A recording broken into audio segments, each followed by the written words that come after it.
అగో ఇటు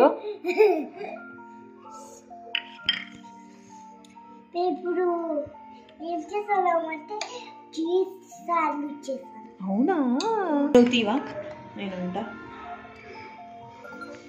హవీష్ ఓ హవీష్ బాగుంది ఎప్పుడు ఇదొక్కటి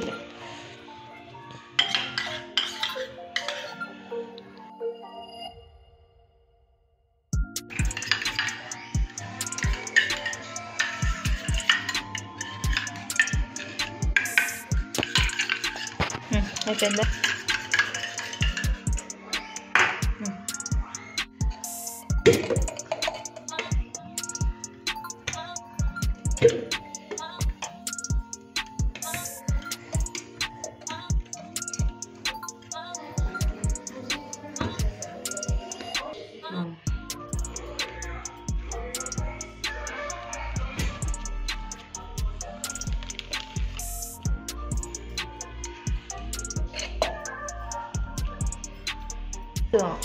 ఆన్ అయింది కదా. ఓకే ఆకలేస్తుంది అవి అయిపోయి కొంతసేపు అయిపోయింది.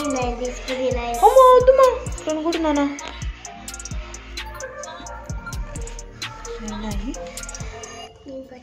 కట్ చేసేది కాదు తిప్పేయాలా.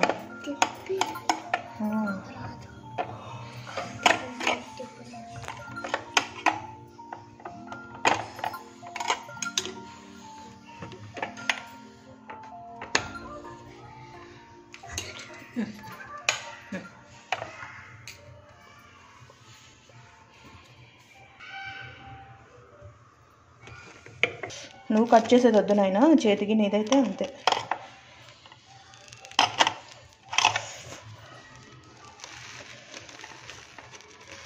సో చూసారు కదా ఫైనల్గా శాండ్విచ్ రెడీ అయిపోయింది అనమాట. మీకు ఇప్పుడు చెప్తాను నేను ఎలా చేయాలో. దీనికి మనకు కెచప్, మయాసో క్రీము, తర్వాత రెడ్ చిల్లీ సాసు, తర్వాత green chilli sauce without any వెజ్జీస్తో ఇది చేసామన్నమాట. చాలా బాగుంటుంది. దోసకాయ, ఆనియన్, టమోటా ఇవన్నీ యాడ్ చేసుకుంటారు. అవి ఏమీ లేకుండా జస్ట్ సింపుల్గా మనం ఇది చేసుకోవచ్చు అనమాట. ఓకే సో ఎలా అంటే ఒక స్పూను కెచప్ వేసుకోండి, టమాటో కెచప్. తర్వాత నెక్స్ట్ ఎక్కువ మయాసో క్రీమ్ వాడండి, 1 టేబుల్ స్పూన్ అలాగా. 1 స్పూన్ బిగ్ స్పూన్ మనం ఏమైనా తింటాం కదా దాంతో మయాసో క్రీమ్ వేసుకోండి. తర్వాత just 1 spoon, half spoon red chilli sauce, తర్వాత గ్రీన్ చిల్లీ సాసు. అందరికీ తెలుసు కదా green chilli sauce, red chilli sauce అంటే అవి వేసుకోండి. తర్వాత అవి అంతా మిక్చర్ మనము రెడీగా చేసుకోవాలన్నమాట. కన్సిస్టెన్సీ నేను వీడియోలో చూపిస్తాను కదా అలాగా చేసుకోండి. చాలా బాగుంటుంది.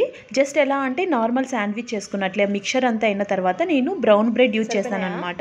సో ఆ బ్రౌన్ బ్రెడ్కి ఫస్ట్ మనం టెక్స్చర్ అంతా కలుపుకున్న తర్వాత అప్లై చేసేసి మధ్యలో చీజ్ స్లైడ్స్ పెట్టేసి అటుపక్క ఇటుపక్క మనము గీ అప్లై చేసుకొని రోస్ట్ చేసుకోవడమే. చాలా బాగుంటుంది. Try it.